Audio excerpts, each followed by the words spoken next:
गया है। कोई भी घर अब ऐसा गांव में नहीं रहा जिसमें गैस का कनेक्शन ना हो। गैस का चूल्हा और कनेक्शन सबको मिल गया। और अब भी कोई रह रही हो ना किसी के घर में ना हो, जो आपकी फैमिली आईडी में उसमें किसी का भी अगर गैस का कनेक्शन नहीं है वो भी करवा दूंगी। और कोई विधवा हो जिसकी पेंशन ना हुई हो वो भी।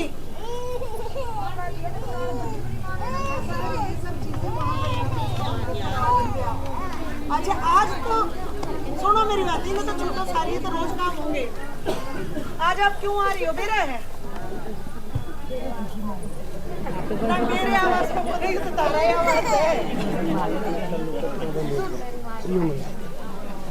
पहले भी तो आते रहे हो, पहले भी जो भी मैं आज कर रही हूँ ये पहले भी करते रहे हैं। बच्चों का ध्यान रखो, पड़ोस के बच्चों का भी ध्यान रखो।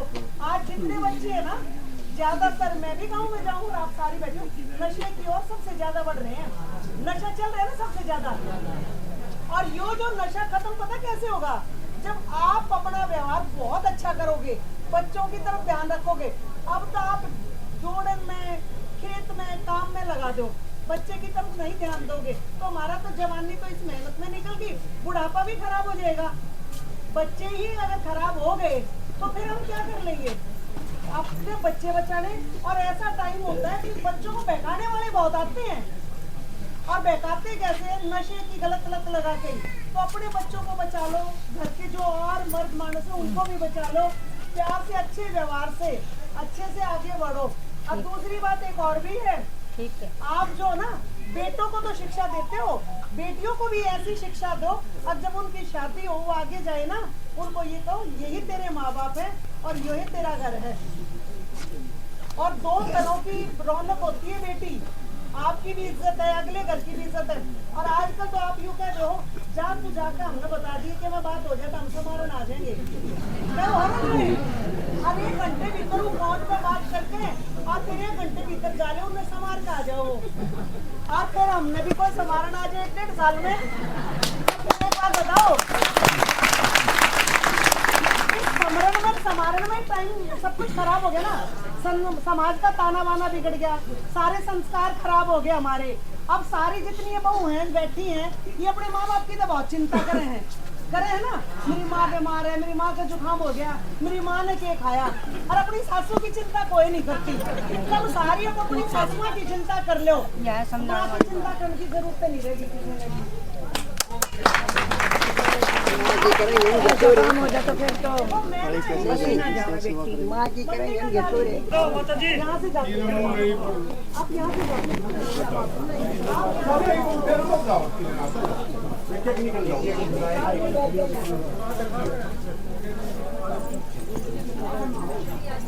ये किताब पढ़नी है।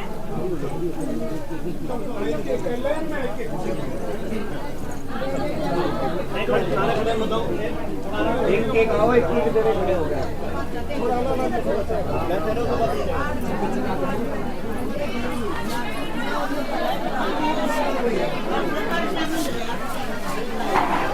आराम है भाई, आज माँ की तो बाजा सूझी थी।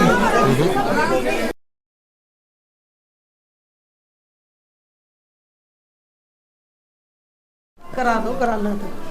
नमस्कार, आप देख रहे हैं JBN 24। हमारे साथ हैं गन्नौर की विधायक निर्मल चौधरी जी। आज इनके निवास पर कंबल वितरण समारोह चल रहा है। इनसे बात करें किस उद्देश्य को लेके कंबल वितरण समारोह किया जा रहा है। जी मैडम। जी नमस्कार। आपने पहले ऐसी बात कह दी कि किस उद्देश्य को लेके किया जा रहा है। उद्देश्य अगर मेरा होता, मेरा तो ये तो ध्येय होता है, काम करने की इच्छा शक्ति होती है। उद्देश्य मेरे को इसमें से कुछ चाहिए थोड़ा ना है। अपना भाव है समाज सेवा का, आप में है तो आप भी करेंगे, मेरे में है तो मैं भी करूंगी।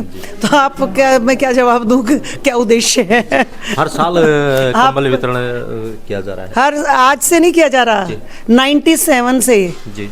आज बहुत साल हो गए हैं, 26 साल हो गए हैं। 26 साल से लगातार हो रहा है। जी। विधानसभा का सत्र खत्म हुआ है, किस तरह के मुद्दे यहाँ के उठाए गए हैं, किस तरह से विकास कार्य होंगे, क्या क्या मुद्दे? हमारी विधानसभा में बहुत अच्छे कार्य हो रहे हैं और मुद्दे जो हैं, मुद्दों पे मैं नहीं चलती, मैं तो काम पे चलती हूँ। मुझे यहाँ, मैं रूलिंग पार्टी की विधायक हूँ, हमें यहाँ लोगों की सेवा करनी है, काम करना है, काम निरंतर हो रहे हैं। हमने कॉलेज मांगा था, कॉलेज हो गया, हमारी क्लासेस लगनी शुरू हो गई हैं। हमारे यहाँ CHC थी, CHC में जो है पॉपुलेशन के मुताबिक छोटा पड़ता था हॉस्पिटल, अब वो सब डिवीज़न हॉस्पिटल की परमिशन हो गई है, वो 100 बेडेड का भी हो गया है, वो भी जल्दी ही बन जाएगा। हमारी गन्नौर से कामी रोड थी, वो ख़राब थी, वो अब आप जाके देख सकते हैं, ऐसे जैसे नेशनल हाईवे हो, बहुत अच्छी रोड बनी है। बाकी भी और हमारी जो है 25-30 करोड़ के रास्ते और मंजूर हो गए, जिनके टेंडर लग गए, वो भी जल्द बन जाएंगे। तो काम की किसी तरह की कोई वो नहीं है। मुद्दे तो वो उठाते हैं जो जिनको कराना कुछ नहीं होता, मुद्दे नहीं है, यहाँ काम है, सेवा है बस। विकास कार्य। 3 राज्यों में बीजेपी की सरकार आई है, पूर्ण बहुमत से सरकार बनी है। राजस्थान में लग रहा था कि एक बार तो कांग्रेस की लहर है, लेकिन मोदी जी के वहाँ जाने के बाद जो है काफ़ी प्रभाव पड़ा और राजस्थान में और मध्य प्रदेश में, छत्तीसगढ़ में सरकारें आई हैं। इसके बारे में आप क्या करते हैं? देखिए, आप कह रहे हो कि लग रहा था, वो आपको लग रहा था ना, हमें तो पता था कि क्या होगा, क्योंकि जो काम करता है उसको पता है कि मैंने क्या किया और उसके क्या रिजल्ट आएंगे। तो ये काम की जीत हुई है, काम के नतीजे आए हैं और लोगों ने अब मन बना लिया कि वो जो है लुभावने वादे और इस तरह की चीज़ें अब नहीं चलती। अब लोग जागरूक हैं, वो काम चाहते हैं। लोगों को पता है कि किस तरह से देश मजबूत किया है, आज हमारी इंटरनेशनल लेवल पर क्या स्थिति है देश की और कहाँ हम जा रहे हैं।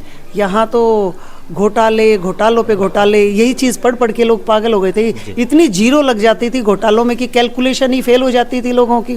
तो आज न कोई घोटाला है, आज हम सुरक्षा की दृष्टि से मजबूत हुए, हमारे सैनिक मजबूत हुए, हथियारों की, मतलब कौन सी ऐसी दृष्टि है। अब तो कहीं कोई बम ब्लास्ट नहीं होते, अब तो कहीं लूटपाट नहीं होती। तो धीरे धीरे देश जो है सुधर रहा है और मोदी जी के नेतृत्व में हम बहुत आगे बढ़ रहे हैं और देश की स्थिति बहुत मजबूत हुई है। प्रदेश में भी माननीय मनोहर लाल खट्टर जी की सरकार है, वो भी माननीय प्रधानमंत्री मोदी जी के पदचिन्हों पर चल रहे हैं और बहुत अच्छा हुआ है और आने वाले समय में इससे भी अच्छा होगा। नगर परिषदों में जो है अभय चौटाला ने काफ़ी भ्रष्टाचार के मुद्दे उठाए हैं, उसके बारे में मनोहर लाल जी ने भी कुछ जवाब दिए हैं, लेकिन 700 के करीब जो है इस तरह के मामले हैं। ऐसा है, मैं काम की बात करूंगी जी, आप मुद्दे और भ्रष्टाचार की करोगे। मुझे अपने एरिया में कहीं कोई भ्रष्टाचार नहीं लगता और भ्रष्टाचार की बात यह है कि यहाँ इस दुनिया में अच्छे भी लोग हैं और बुरे भी हैं। कोई ऐसा पैरामीटर नहीं है किसी को लगा कि हम ये बता सके कि ये ईमानदार है, ये नहीं है।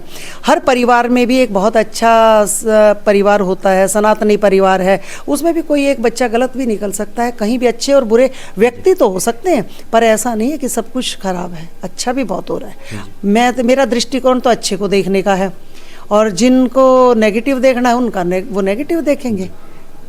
हरियाणा में विकसित भारत यात्रा जो है वो निकल रही है, उसका कैसा है? हरियाणा में विकसित भारत संकल्प यात्रा, ये मोदी जी का एक विज़न था कि हम 2047 तक बहुत मजबूत देश बने हमारा और जब आज़ादी के 100 साल हो जाएंगे तो उसके बहुत सी भारत सरकार की योजनाएं थी, प्रदेश सरकार की योजनाएं थी, वो योजनाएं आम व्यक्ति तक नहीं पहुंच पाती थी।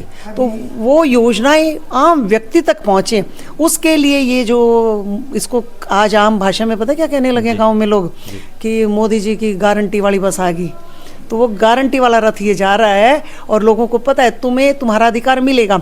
अब से पहले की सरकारों में तो ना घोषणाएं तो हो जाती थी, योजनाएं बन जाती थी, पर कितनी बनी, क्या योजना बनी, वो कौन सी धरातल पे उतरी, लोगों को पता ही नहीं होता था।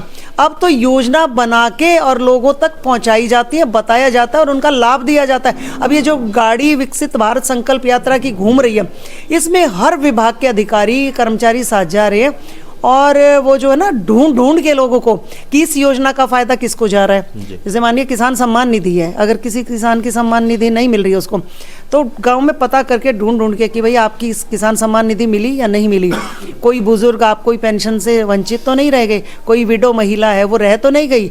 माननीय प्रधानमंत्री जी ने उज्ज्वला योजना लेके आए, कोई भी महिला धुएं में रोटी खाना ना बनाए, चूल्हा ना जलाए, गैस कनेक्शन सबको दिए। अब हमने जो है हर गांव में ढूंढ के, कोई भी ऐसी फैमिली आईडी नहीं है जिसपे जो है बीपीएल परिवार है और उसके घर में गैस का चूल्हा कनेक्शन ना हो, सबको चुन चुन के दिया गया है। हर तरह से, मतलब हेल्थ के हिसाब से ले लो आप, शिक्षा के हिसाब से ले लो, नई शिक्षा नीति लेके आई। जी। अब बच्चियों को जो है कॉलेज में, जो बीपीएल परिवार की लड़कियां, उनकी तो माफ है ही शिक्षा, जो बीपीएल परिवार की नहीं भी हैं उनके लिए आधी फीस कर दी गई है। तो ऐसा विजन होना। और स्वास्थ्य के लिए माननीय प्रधानमंत्री जी लेके आए थे आयुष्मान भारत कार्ड, जिसमें बीपीएल परिवार का 5 लाख रुपए तक का इलाज फ्री था। माननीय मुख्यमंत्री जी ने उसके और भी सरलीकरण कर दिया। उन्होंने कहा कि एक बीपीएल परिवार में चिरायु कार्ड बनवाओ सब लोगों का, और उसमें कोई भी यदि बीमार होता है तो उसका इलाज प्राइवेट अस्पताल में हो सके, और 5 लाख रुपया सरकार वहन करेगी। पहले तो गरीब आदमी जो है ना, वो सिर्फ और सिर्फ सरकारी अस्पताल तक जा सकता था, और गरीब आदमी यदि बीमार हो जाता था उसका तो कोई पता ही लेने नहीं आता था कि कहीं जाओ और वो पैसा ना मांग ले, वो ज़रूरतमंद है। अब तो गरीब आदमी भी पैनल पर है, जैसे सरकारी व्यक्ति पैनल पर होते थे, और गरीब आदमी के चेहरे पर बहुत मुस्कुराहट है। वो भी ये कहते हैं कि मैं भी अपना फलां अस्पताल के पैनल पर हूँ, मैं वहाँ इलाज करवा रहा हूँ। अब समस्या ये आ जाती थी कि एक आदमी ने इलाज करवाया, वो दूसरे को बताता नहीं है कि इस तरह की पॉलिसी है, मैंने लाभ उठाया। जागृति की कमी थी। हमने वो जागृति लाने के लिए, जन जन तक वो योजनाएं पहुंचाने के लिए ये विकसित भारत संकल्प यात्रा का रथ, ये प्रोग्राम चल रहे हैं हमारे। कितने गांव में आपके विकसित भारत यात्रा का रथ जा चुका है? ऐसा है, अभी 3 दिन हमारा सेशन था, मैं सेशन में थी। डेली 2 गांव में हमारी विकसित भारत संकल्प यात्रा का जो है ये प्रोग्राम होता है। अभी भी 2 गांव में है, अभी भौरा है और पुगतला है, अभी मैं वहाँ जा रही हूँ। जी, धन्यवाद मैम।